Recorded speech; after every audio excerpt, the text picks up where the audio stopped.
এবার ডেঙ্গু প্রতিরোধে আগাম তৎপর হয়ে উঠল পুরাতন মালদা ব্লক প্রশাসন। তৎপরতার অঙ্গ হিসাবে স্বাস্থ্য সচেতনতামূলক এক বৈঠক আয়োজন করল সোমবার। এদিন এই বৈঠক অনুষ্ঠিত হয় পুরাতন মালদা ব্লক দপ্তরে।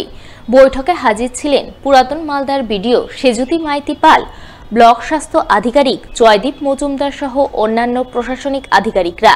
তারা ডেঙ্গু প্রতিরোধের জন্য বিভিন্ন গ্রাম পঞ্চায়েতের প্রতিনিধি সহ ডেঙ্গু প্রতিরোধকারী টিমের সদস্যদের আগাম তৎপর হয়ে ওঠার নির্দেশ দেন, যাতে বর্ষার মৌসুমে কোনোভাবেই পুরাতন মালদার গ্রামীণ এলাকায় ডেঙ্গু ছড়াতে না পারে। আমাদের আজকে ডেঙ্গু সচেতনতা নিয়ে মিটিং করা হলো। যেহেতু এখন ডেঙ্গুর প্রকোপ আস্তে আস্তে এখন শুরু হচ্ছে, তো এইটা আমাদের একটা সাবধানতা অবলম্বন করার জন্য একটা মিটিং করা, যে ডেঙ্গু হওয়ার আগেই আমরা যাতে সাবধান হয়ে যাই এবং এই ডেঙ্গুর প্রকোপ যাতে বাড়তে না পারে, এই জন্য আমাদের পঞ্চায়েতকে নির্দেশ দেওয়া হলো যে তারা যেন তাদের সমস্ত আমাদের যে টিমগুলো আছে ডেঙ্গুর কাজ করে তাদেরকে একটু অ্যাক্টিভভাবে কাজে নামায়।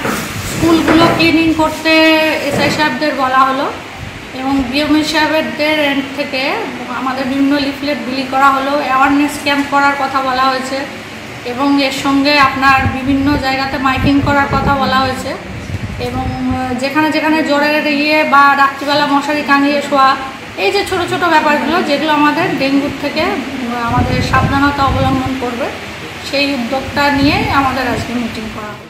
এখন আর সেভাবে যৌথ পরিবারের দেখা মেলে না, তাই হারিয়ে যেতে বসা যৌথ পরিবারের ছোট ছোট নানান কথা স্মৃতির আকারে তুলে ধরে বই লিখলেন মালদার এক সাধারণ গৃহবধূ।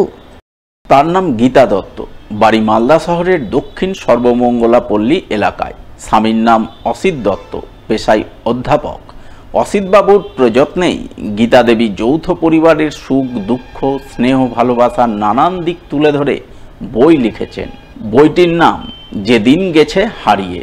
রবিবার সন্ধ্যায় তার বাড়িতেই সেই বইয়ের আনুষ্ঠানিক উন্মোচন করা হয়। এই উপলক্ষে জ্ঞানীগুণী বিশিষ্টজনেদের উপস্থিতি নজরে আসে। তারা সকলে মিলে গীতা দেবীর লেখা বইটি আনুষ্ঠানিকভাবে উন্মোচন করেন এবং সকলকে বইটি পড়ার জন্য অনুরোধ জানান। আমি অত্যন্ত একজন গৃহবধূ, সংসারই আমার সব জ্ঞান সব। তার ফাঁকেই সময় করে আমি আমার আগের জীবনে, বিয়ের আগের জীবনে আমি একটা যৌথ পরিবারে মানুষ হয়েছি। সেই যৌথ পরিবারের সুখ দুঃখ সুবিধে অসুবিধে এগুলোকে আমি এই বইটার মধ্যে দিয়ে তুলে ধরার চেষ্টা করেছি। আর তা যদি কারোর ভালো লাগে আমার ভালো লাগবে। এই আর কি বিষয়বস্তু একান্তই যৌথ পরিবারের ছোটবেলা কাটানোর। আমার বইয়ের নাম যেদিন গেছে হারিয়ে। এই দিনগুলো তো এখন আর নেই, এখন আর যৌথ পরিবার কোথায়।